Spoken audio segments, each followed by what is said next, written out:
Thank you so much, Loretta, for modeling the introduction. So if you would like to share your name and your contact, where you're from, that would be great, folks. In the meantime, I'm going to go ahead and get started with our conversation today, which again is titled Meet the Free Agent Learners, Changing School from the Outside In. So this is based on my new book that was just published a few weeks ago. I'll show you. It's called Free Agent Learning, Leveraging Students' Self-Directed Learning to Transform K-12 Education. So I don't know if people have read the book or not. Loretta, who is here from Aurora Institute, has. Thank you, Loretta. And so we were chit-chatting before the rest of you came on about the book, but no worries. What we're going to do today is I'm going to introduce you to the free agent learners, explain who they are. We're going to talk about their what, why, and how of students' pursuit of self-directed, interest-driven learning outside of school. We're going to talk a little bit about the implications of this student learning behavior on school and community practices. And then we're going to collaborate together to think about new ways for educators to use this information to inform what's happening in your classrooms and in your schools. So just a little bit about my organization. As I said, I'm Julie Evans. I'm the CEO of Project Tomorrow. Project Tomorrow is a nonprofit education organization. We've been supporting K-12 education since 1996. We're really focused in on supporting the development of new leadership capacities, and to do that through the translation of research into practice. I'm going to tell you a little bit about our research work in a moment. We believe very strongly that the voices and views of K-12 stakeholders, students, teachers, parents, and administrators, as well as community members, can be a valuable asset for stimulating change in education, but that has to be used effectively. So we conduct a number of programs and research studies each year. We're best well known for the Speak Up Research Project, where every year we create a series of online surveys and make those available to any K-12 schools or districts that want to use them to collect feedback from your own stakeholders and then use that feedback effectively to impact your policies, your plans, your investments, your community engagement. Now, Speak Up is an interesting research project because in addition to being a service offering for K-12 schools and districts, we also take all the national data and aggregate that all together and create a series of reports and infographics and briefings. I was mentioning with Loretta, we just did our annual congressional briefing on October 13th. We had a panel of students, as we do every year, to talk about what's going on in their schools, particularly around digital learning and new learning models. So it's both a service offering for schools and districts and also a way to get a pulse on what's happening across the country in terms of new learning models and the adoption of technology to support both teacher effectiveness and also student outcomes. Now, the reason I explain this to you is that the book is based on the Speak Up research that I've analyzed and took a deeper look at to uncover this free agent learning phenomenon that we're here to talk about today. But let's get to know each other a little bit better. Thank you so much for everybody for putting in your introductions into the chat. But I want to get to a deeper level in terms of our conversation today. So what we're going to do is, utilizing the chat, and you already know how to use it, we're going to do a waterfall activity. Now, I'm sure everyone is very familiar with a waterfall activity. What I'm going to do is I'm going to ask you a question. You're going to put your answer in the chat response box, but not press enter. So hold it there after you put your response in. And then I'm going to say, time for the waterfall. You hit enter. We'll take a look at all the responses from our participants that are with us here today. And what I'd like to have you do is take a look at those responses, pick somebody and give them a response back. Either you agree with what they said, or maybe you have a different idea, or you hadn't thought about that before? Of course, it depends on the question. So I know that you all know how to do the waterfall activity. So here we go. Remember, don't hit enter until I say waterfall. So the question is this: what is one thing that you've learned recently on your own by using social media or maybe by watching a video? So what is something that you have learned using some type of digital tool? So I'll give you a second again to write your answer in, and then we'll take a look at what everyone has to say. Okay, folks, let's go ahead and see what folks have to say. So here's your waterfall. Go ahead and hit enter. Oh, plumbing repair, Abby, that's ambitious. Sheep shearing, Selena, fascinating. Loretta did some crime scene evidence collection from a podcast, learned about that. Earning an NFT for learning something about Web3. Nate, that's cool. I love all of these. How to do some recording, Kim. That's great. That's fabulous. So if you see something that's interesting, I love this. When I've done this before, people always want to find out, how did you learn about sheep shearing? So if you want to, go ahead and engage with someone and learn a little bit more about what they're doing. In the meantime, I want to talk a little bit more about your responses and reflect a little bit about this. So think about this for yourself. Was your learning self-directed? Was it driven by something that you were interested in, a curiosity, a personal passion? Did you initiate the learning on your own? So it wasn't sponsored by someone else. It wasn't someone else that said, I want you to go and look up about the sheep shearing. Were you directing the experience from A to Z? So were you in total control of that learning experience? And was your learning enabled? In this case, we prompted that through the use of some sort of digital tools, content, or resources. Well, folks, I've got good news for you. Those are all the characteristics of free agent learning. So in fact, our conversation today is about how our K-12 students are free agent learners. And you're going to come to this from actually personal experience because you've been a free agent learner yourself. So again, this is based on my new book that was just published a few weeks ago. The data is, once again, derived from the Speak Up Research Project. And in particular, I looked at data findings from about 2.5 million students between 2014 and 2022. It was around 2013 that I started seeing in our Speak Up research data this beginning evidence of this free agent learning, where students were self-directing learning around areas of passion for purposeful reasons, and they were enabled by technology to do so. And so starting in 2014, we added some questions to the Speak Up surveys to start to look at whether or not this was an isolated phenomenon, whether this was something that was widespread that students were doing. Did it differentiate based on where the students lived or what their background was? So that's what we're going to be talking about today. Now, here's my key finding for you folks, and this is why I wanted to share this. 2/3 of our K-12 students are regularly engaging in free agent learning. Now, if you haven't already had an opportunity to pick up the book, of course, it's on Amazon, and that's what the link is here. And of course, you'll get a copy of the presentation. So let's take a look at a particular quote that I'm so thrilled to share with you from Susan Patrick, of course, right here from the Aurora Institute. I very specifically reached out to Susan when I was putting the book together because I am a longstanding member of the Aurora Institute, and I have been, I was telling my husband the other day, I think I have spoken at the conference every year that it has been in existence, of course, going back to the iNACOL days. And so I reached out to Susan and said, this is my new book.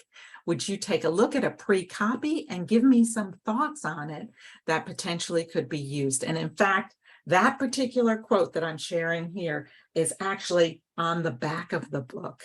itself. So I am thrilled to have that review from Susan.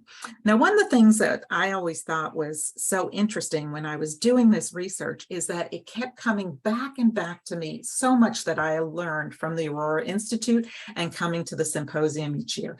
And that's about not only the importance of listening to students, but also the importance of understanding about anytime, anywhere, any pace learning. And that is a key component that the students themselves are articulating in their free agent learning behaviors. So let me define for you the way I'm identifying free agent learning. And here's how it goes, kind of these 4 key components. Students self-direct, highly personalized learning experiences around things of interest to them. And it could be a personal interest, a hobby, an academic passion. We'll talk more about that.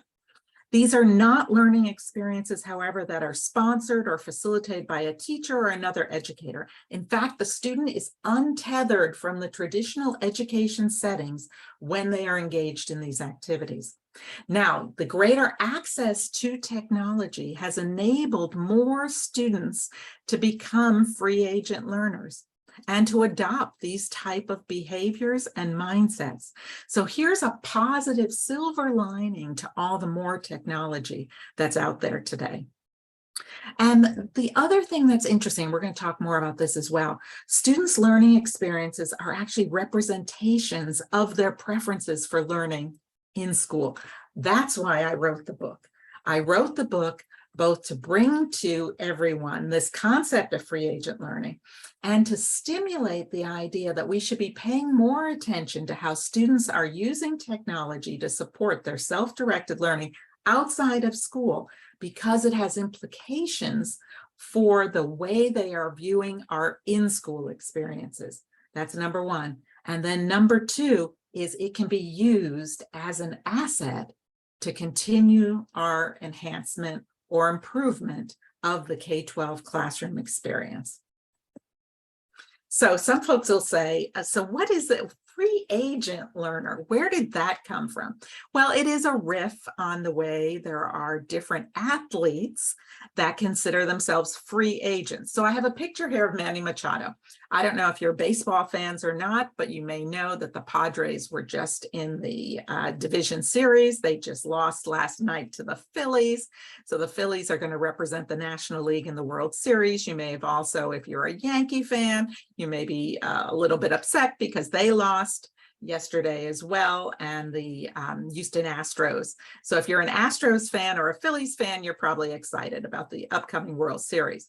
But the reason I share this picture of Manny is that most recently, when he was picked up by the Padres, that was as a free agent. So he was a free agent that was untethered to any particular team. He had been playing for another team, but they had no hold on him. He could take his talents and utilize them to advance his career in the way that he thought was best. And he is the highest paid free agent right now.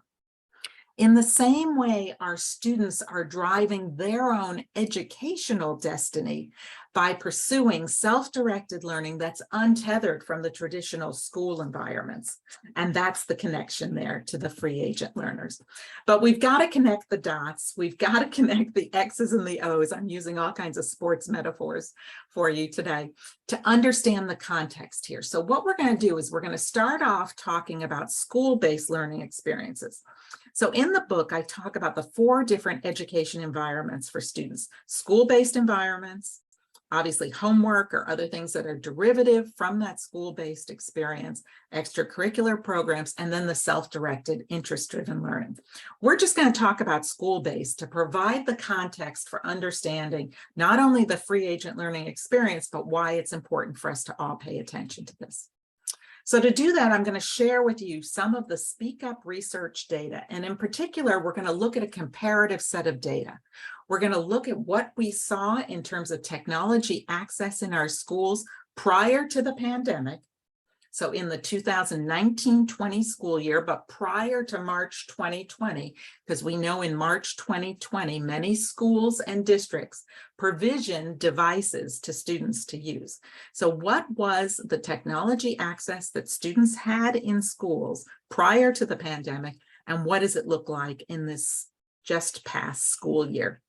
So we find, in fact, that from this past school year, the 21-22 school year, 78% of teachers tell us that their students have regularly assigned access. They have their own laptop, their own Chromebook, their own tablet to use in class provided by their school.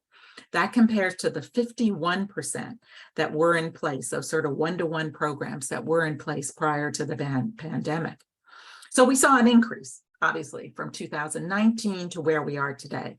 But the other thing that's fundamental in this conversation is the increase in schools that are allowing students to take their devices home. So we saw a dramatic increase in that compared to where we were prior to the pandemic. So I've got a question for you. We know now that students have more access in school to technology than they ever have before, but I've got a question for you as to what do you think is the number one way that students are using technology in schools today? So go ahead and put your answer in the chat box. We're not going to do the waterfall fun on this one. Go ahead and think about students that you work with, or that your schools or districts work with, or that you're familiar with, and tell me what you think is the number one way that students are using technology in schools today with all that increased access. I'll give you a moment to think about it and then start putting it into the chat, please.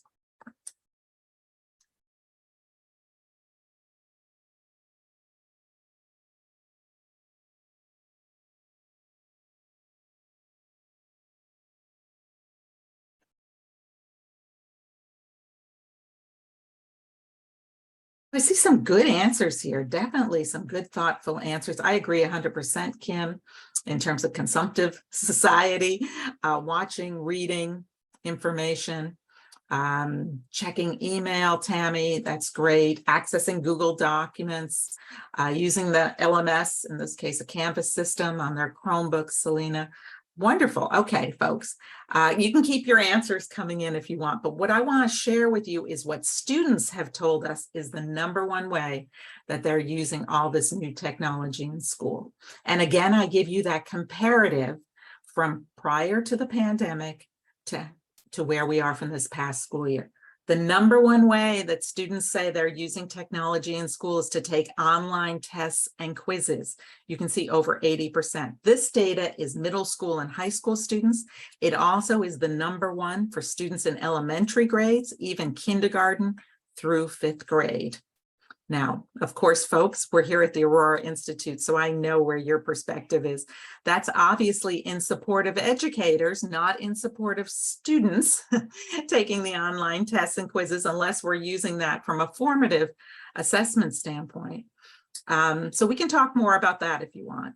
We do see creating docs to share much more of that, emailing teachers with questions. I think that's fabulous, that two-way communication, watching videos, that consumptive society that Kim was talking about, even watching, using online curriculum or watching teacher-created videos, reading devices. So we see students are using a lot more of technology. They have more access to technology. Yes, we are sharing this slide deck, Kim.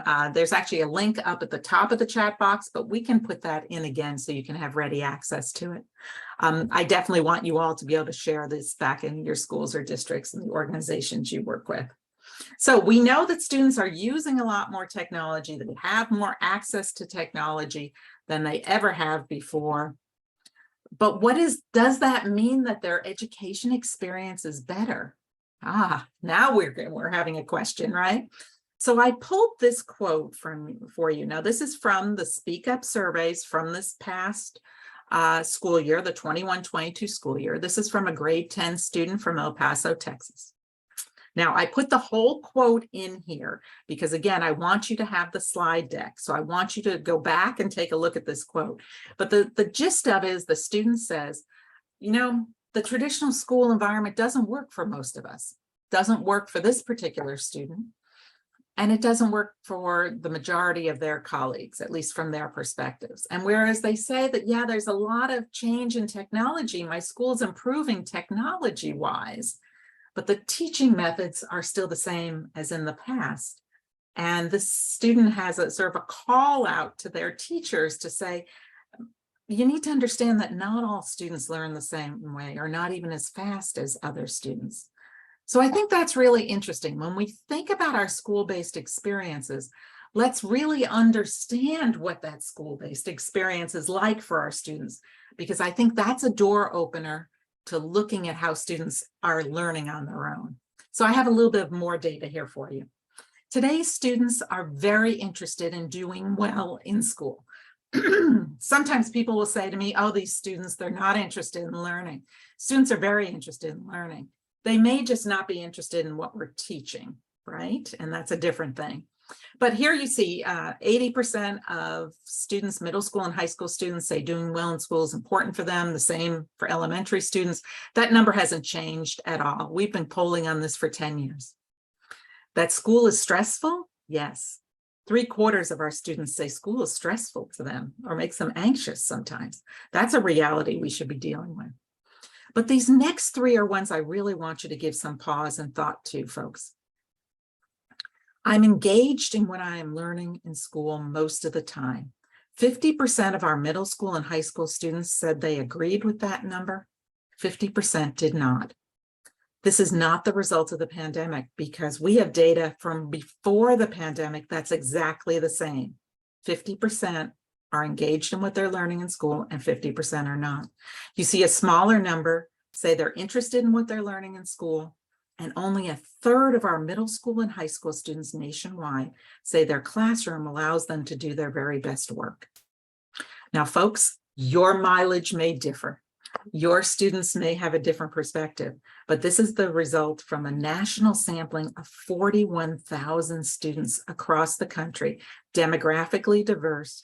We look at this data from an urban, rural, and suburban standpoint for Title I schools based on school demographics. There is no differentiation in this data. When we start thinking about students' preferences, we also see the same consistency. Having communication with a teacher is important. I wish my school provided me with more ways to learn about future jobs. I like learning where I'm in control of when and how I learn. I learn best when I do projects that engage me in solving a real world problem. And even a differentiation in terms of the students that say they learn best in a physical classroom versus those that learn best in a virtual classroom. Now, what happens, folks, is sometimes our own perceptions get in the way of us seeing what the reality is on our school-based environments. So you may look at this image here, we may all look at this image here, and we see, some of us may see what looks like a face. Strong, high forehead, deep set eyes, strong chin. Others may see what looks like a woman swishing through leaves, maybe wearing a fur coat. Some of us might see both of these images, and some of us might not see either of these images.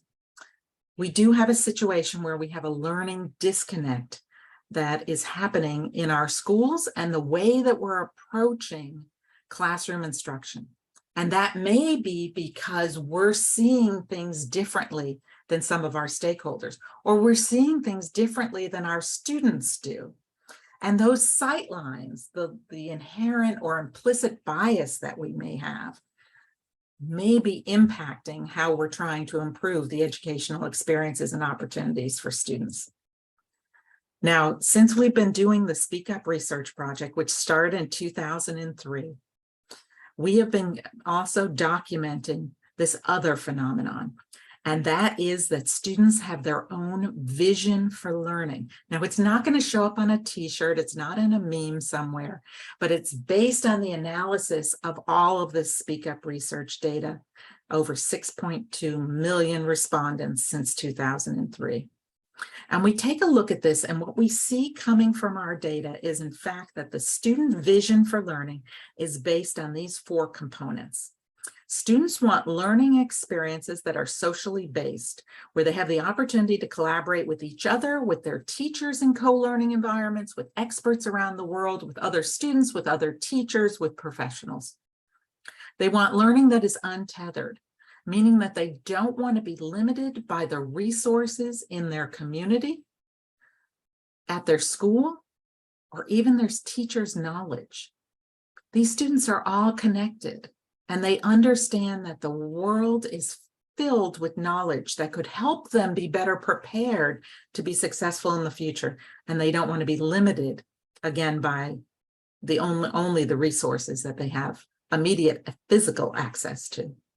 Students also want learning experiences that are contextually rich, where they have the opportunity to connect the dots between what am I learning? How does this help me develop the skills that I need for the future? How does this prepare me for future success? They are very much oriented to that future success value proposition. And then the fourth component is that the students themselves talk about the desire to have some control over their learning process and to have an element of independence in driving that process. Now, sometimes folks will say to me, oh, well, does that mean the student wants to come into algebra class and say, I don't want to learn math today, I just want to read a book? That's not what the students are talking about. They're talking about having a level of choice, but also having a level of independence where they can direct the path of the learning process. Now, folks, here's the story on this. This student vision of learning is based on a combination of what the students feel about their learning experiences in school, in class, and the efficacy of their own self-directed learning experience. So it's not just looking at what's happening in class and saying, I would rather do this.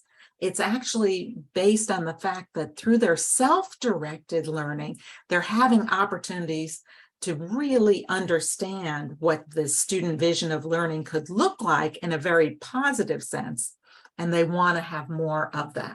So what I'm going to share with you here, and this is all extracted from the book, is some of the data findings from the students themselves, and we're looking at a smaller set here. We're going to look at just the 2019 to 2022 experience represented by about 472,000 students.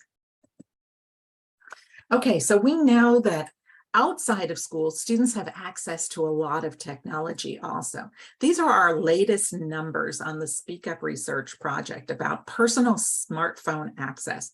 The reason I'm sharing this with you folks is that students tell us the #1 tool that they use outside of school for self-directed learning is in fact their smartphone. Now, we know when students talk about use of technology outside of school, they actually talk about it in two different domains. What happens for a lot of adults and educators, however, is we only see one domain.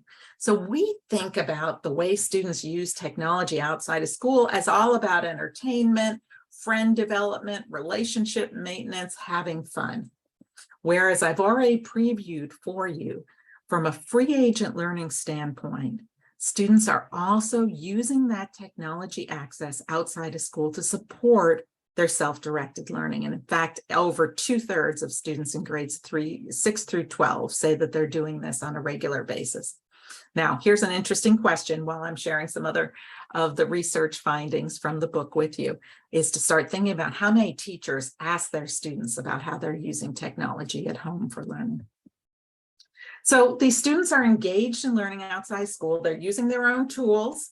They're controlling the learning process at their own pace. They're exploring areas of personal interest, and they're addressing those essential elements of the student vision, just like all of you said you were in your own free agent learning experiences. Now, in the book, I have a whole typology for you about free agent learning activities. Now, some of them are very similar and things that you probably would already think about. They're watching a YouTube video. They are getting feedback from others about their writing through online writing forums. They're playing games. They're also watching other students play games, and they're learning workplace skills through that. They're using social media. I saw Nate put in the chat that students are learning from TikTok. Yes, they are. Students are also doing research on websites, and they're taking self-paced online classes or tutorials. Many of them were doing that prior to the pandemic. So in fact, we had students that already had experience with online learning prior to the pandemic. Not too many folks were talking about that, though we had the data on that right from the beginning. Let me share with you a couple examples, and we have an entire chapter in the book with examples like this. This first one is a student who says they were very interested in chemistry and physics. but felt that what they were learning in school was the same old lesson from the 90s. So they took it upon themselves to start reading papers that they found online, watching videos, having online discussions with other students and experts to self-teach themselves because they were in fact interested in chemistry and physics. The second one, this high school senior from a suburban community in California, is interested in a medical career. So they're doing self-directed learning to learn about different types of illnesses and diseases and keeping track of it because they think that will help them in their medical career preparation. I'm really fond of this next one from this young man in a rural community in Alabama who says that they like to learn about fishing, historical events like Pearl Harbor, and welding and blacksmithing. What a combination.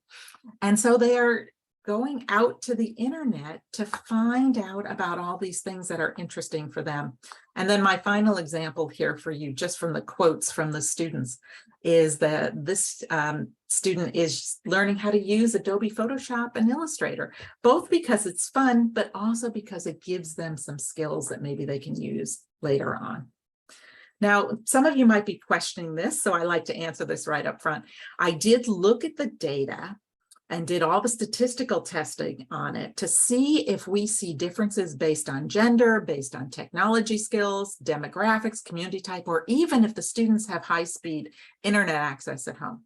We saw very small, non-statistically significant differences. And so here's the conversation that maybe we all need to have. Sometimes the way we think about differences between our students no longer apply because of the universality that so many students have to technology. And when we're thinking about technology for learning, as I mentioned before, let's not again prejudge that unless that student is using a school-provided Chromebook at home, they're not really learning. Because as I said, the students tell us they're using a wide range of tools, most notably their own personal experiences. Now, a couple things I want to share with you here on the free agent learner.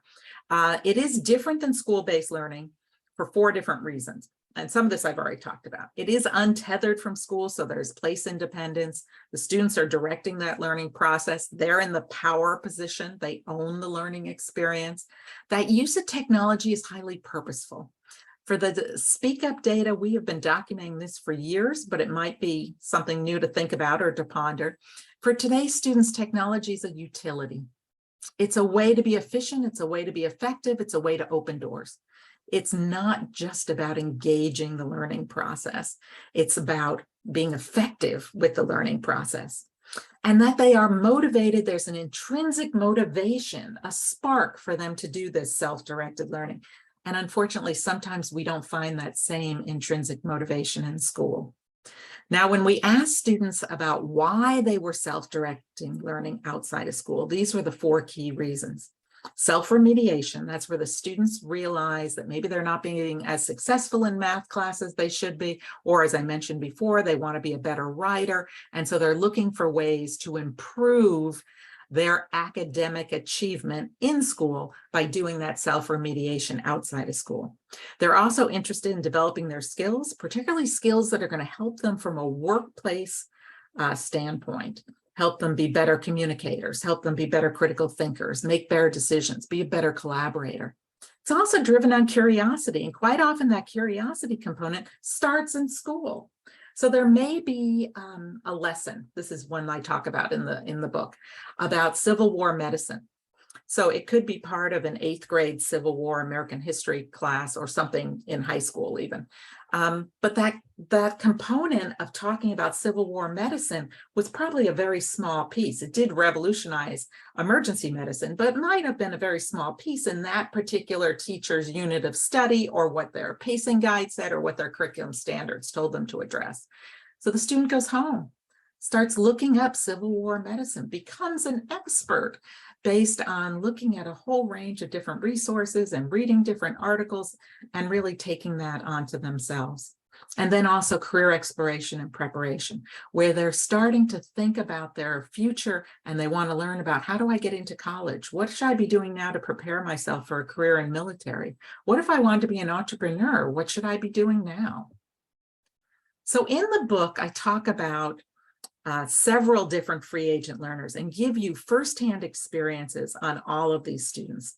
Now, I'm watching our time very closely here, and I want to make sure that we get enough time to get into a conversation. So what I'm going to do is I had prepared to talk about 3 of these stories. I'm only going to talk about the first one, but I'm happy to point you to the slides where you can learn about the other 2 as well. So for the first one, we're going to talk about Diego. So when I met Diego, he was a 5th grade student in Chicago. He was part of a special project that I was part of, where the students in the 5th grade were being given tablets that they could use in school and also take home. This was prior to the pandemic. So it was a big deal to be able to take these tablets home. They had a data plan included with them. They had content filtering, so the students were safe to use them at home. And it also had an automatic shut off. So the internet actually shut down at 9 o'clock. So the students couldn't be up late, nor could other family members use the device. Now, Diego always wanted to learn how to play the piano, but this was a high poverty community. I mean, the families didn't have technology at home. They didn't have internet access at home. His parents did not have the opportunity to buy him a piano or a keyboard or send him to lessons. Well, Diego on his own went out and found a piano app that he could download, and it went through the filter onto his tablet. And when he took his tablet home every night, he did his homework, upload his homework using the tablet, but he also learned how to play the piano by watching videos and using this keyboard app. Really fascinating work that he was doing. But here's the story, folks. His teacher didn't know anything about it. I just happened to have had the privilege to be in the classroom that day. I was observing the class when Diego came in and asked his teacher if he could give a concert to his students, his classmates in the class, on his newfound skills playing the piano. He recruited one of his friends to be his vocalist and gave this fabulous concert because he had learned how to play the piano on his own, enabled by the technology that his school had provided him. Now, the teacher didn't know anything about this, nor had she even thought about how the students could be using this technology outside of school. So what she did is she started asking her students as part of their startup routine every morning, what did you learn last night? And she said it revolutionized her classroom because it gave her insights into how her classmates, her students were learning and what their home life was about, what their passions were, what their curiosities were, and she could start to use that in her classroom. This is a way to use this information about how our students are self-directing learning outside of school as an asset in the school environment. Now, in the book, I talk about Samantha, and I also talk about Chad. So we'll save those for another time.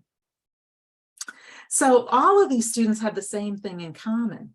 They all come back to this self-directed learning. The technology was purposeful, the intrinsic motivation that the students had, and the fact that they were developing agency as a learner. So how do we leverage this information? What do we learn from this? Well, we learn a couple things. We learn that school's not the only place where meaningful learning can take place. Then technology enables anytime, anywhere, any pace, any place learning for our students. That each student is an individual, and personalizing the learning process right down to the student's passion or their curiosity is a powerful motivator. And that by endorsing or embracing free agent learning, we're actually helping students develop the types of skills they need for lifelong independent learning. And it also helps us get beyond our assumptions and our bias. So rather than think about, well, how are my students using those devices at home? We can actually ask our students and learn from them, and then use that not only to stimulate new discussions about effective learning, but also to think about how we can use this to address the equity challenges that we have in education. But what are the barriers that we see? Well, here's the reality. For many, many educators, there still is a continuing belief that the only valid learning happens in a school environment. And most of our educators, including policymakers and media, have an incomplete vision or valuation on the role of technology within learning. They're still only thinking about it as an engagement tool or a way to collect feedback from students on what they're learning through assessments. It can do so much more. It's also that this technology access, and many teachers are already realizing this, is changing that traditional power equation in the classroom. And that's probably a good thing. But then we also maybe have, and it's implicit in us, and we have to break through it, a lack of awareness or willingness to see or acknowledge that what the students are doing outside of school can actually be a valuable input. So we started off talking about meeting the free agent learners, examining the concept and the what, why, and how of all of this, and talked a little bit about the implications. I'm going to skip this part. We're going to get into the discussion part and we'll raise your questions at that point as well. So here's my group discussion. I'd love to have us just open up and have a conversation about this. How do you think educators could use this new information about free agent learning to improve in-school experiences? And most notably, I'd love to have you reflect, if you can, or share ideas, and maybe you already have the wheels turning in your mind, about the connection into inequities in learning experiences, challenges with student engagement, or how to develop student agency or self-efficacy. So you can share in the chat if you want. I'll monitor that, or I think it's totally fine. We're a nice small group here. If you want to just open up your microphone and share your thoughts, I'd love to hear from you on how you think this information could be valuable. What do you say, folks?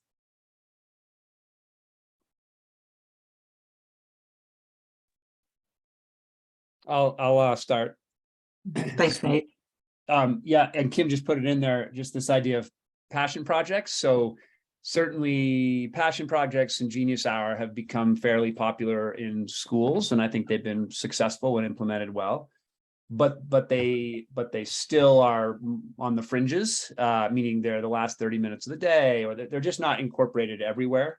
And I guess the black hole of very compliance-based, adult-centered education is strong. And so I love everything that you've written here, and it makes total sense. And I'm wondering how it integrates within existing structures, within state and local mandates for what needs to be covered at what time, et cetera, et cetera. And I think that's the challenge here, is we know what students want and we know what the laws are saying, and there's a disconnect between those two things.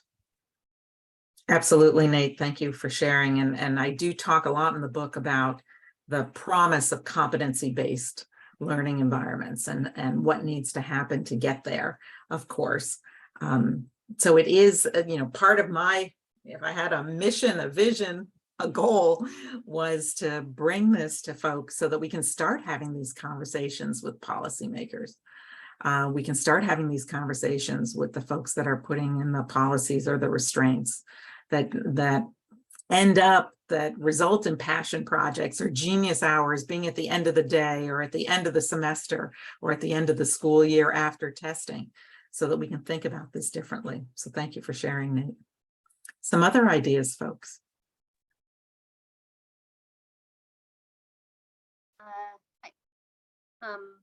Over in Yuma, Arizona, we are attempting to bring in more technologies, and I agree, it is very good for student engagement. Our issue right now is more getting everyone off the ground in computer literacy.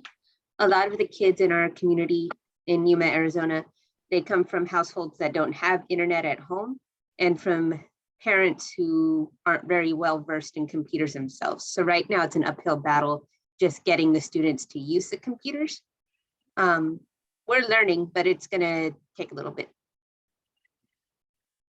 Thank you. Thank you, Selena.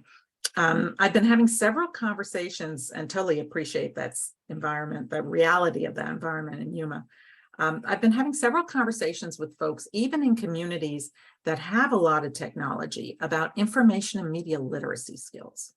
And I think it's really interesting. So if we take this premise that students, the 2/3 of middle school and high school students, are regularly using technology to support their free agent learning experiences, we also should be looking at this as one of those teaching moments about information and media literacy.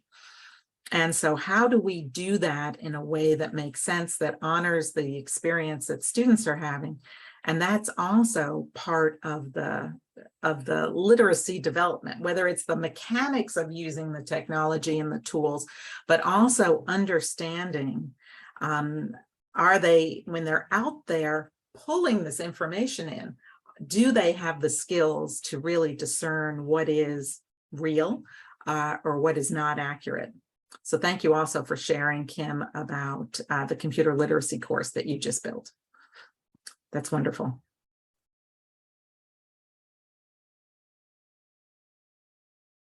Hi, Julie. This is Loretta Goodwin. I think the piece that really struck me was the piece around video games, because I just remember when my son was in middle school and then even into high school, just how adults look at that and don't necessarily see the skills that are being built around that. And we know so many of our students are playing those games. And so I think just doing some of the re-education around what skills are actually being built through that game playing, I think is really important. And then also just in terms of policymakers, really thinking through how we can, just like you started off with us today, emphasize how we're all learning in these different modalities. And that's just a reality of our lives. And how does that then transfer to policies that promote that same kind of anywhere, anytime learning in schools? Because I think the more people can make connections between how their own learning has evolved, the more they're more likely to then be able to start rethinking what this could look like in terms of policies. Thank you so much, Loretta. And I'm glad you saw through my cleverness or my scheme in terms of that opening question. Thank you so much. You know, I think the gameplay conversation is so interesting. And I think it's also interesting, and I hope that you all saw this. For the students themselves, it's not just about the playing of the games. The actual watching of the games is a cognitive process for the students. They love watching the strategy of the gameplay and believe that that helps them develop similar type of problem solving and decision-making skills as well. I've done a lot of work around esports the last couple of years, and I've had the opportunity to actually interview members of esports teams, college level esports teams, and kind of see what their progression path was. And it was really fascinating that the #1 skill that they talked about learning as being on an esports team was collaboration and teamwork. And sometimes I think we look at these at the gameplay and we think individual, making decisions, but actually there is a whole background strategic part of this in which the team members need to collaborate with each other. And they said that was also the hardest thing for them to learn, because they don't have a way, in most cases, think about our traditional classes and even traditional projects. How do they learn how to be a good collaborator? How do they learn to be a good team member? And so it's very interesting I think it is very interesting to think about sort of redoing, like my image with the face, sort of recalibrating the way we're thinking about gameplay in our schools. And so I've been watching the esports sort of explosion, shall we say, in terms of schools doing that. But in many cases within those schools, those are small groups of kids. And so we have to start thinking about something on a greater scale basis. So thank you so much for sharing, Loretta. Absolutely. And I'll just tell everybody, I have had the honor of reading the book, and I can highly recommend it. So it's definitely worth going out there and getting it. I'll just say one last thing, Julie. The other piece just related to that is that students also want, as you're assessing projects, I really liked how you lifted up that they want the process of how they go about doing the collaboration, more of that assessed as well, not just the outcome. And I think that was also just really worth lifting up. Loretta, I've got to give you an A on reading the book. You picked up all my goodies that were, I love that whole thing about the students And that students tell me that all the time, that they don't understand why their teachers aren't assessing the right part of the project is the way they talk about it. So it's not so much about checking it off on the rubric. Oh, you did a PowerPoint presentation and you had 4 images, you know, et cetera, but more about that process. So thank you so much. Folks, before we lose our time here, I want to finish up with a couple other points for you from the book that I think might be interesting, and then also give you some access to some additional information. So in chapter 10 of the book, I actually give you 10 things that education leaders can do today to support free agent learnership. Now, many of them already came up in our conversation, so you all get an A today. And you can take a look at these. I think some of these are small type things. So asking students, what are you doing? Putting it into your startup routine. Integrating those key concepts, that's the passion projects.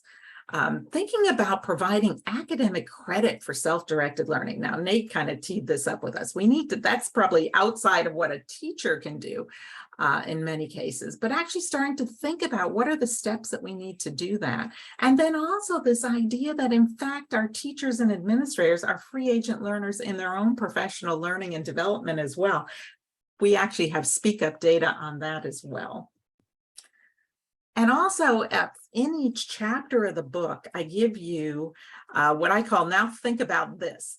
So each chapter in the book has a series of questions. Now, I specifically put these in the book because I think they're a great type of thing. If you wanted to do a book study and you wanted to have that as part of a professional learning community or a community of practice, these questions are there with each chapter to really start the wheels moving in terms of thinking about how do we, again, leverage what students are doing outside of school on their own to inform or to improve what we're doing in the classroom. And so each chapter has a series of these questions. So please know that there's a great utility in using that as well.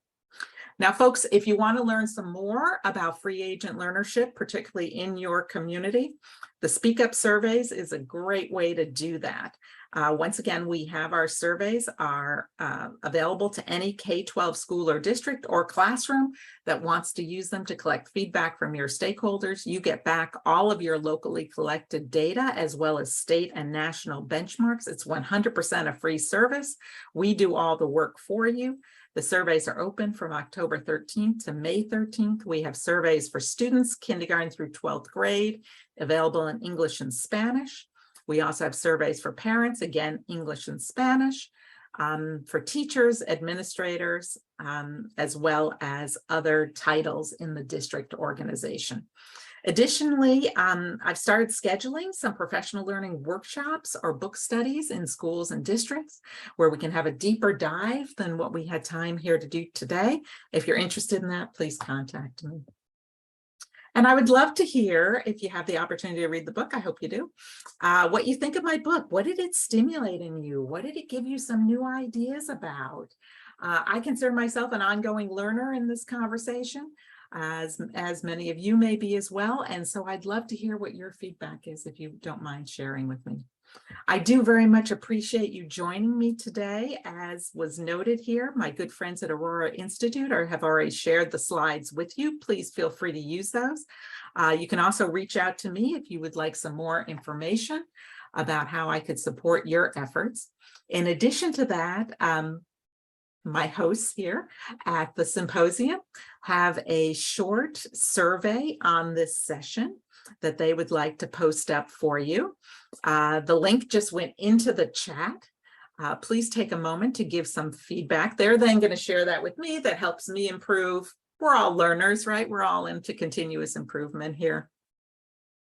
Thanks so much for joining me, folks. I know that I will probably see you around in some of the other rooms as we travel over the next couple of days here as part of the symposium.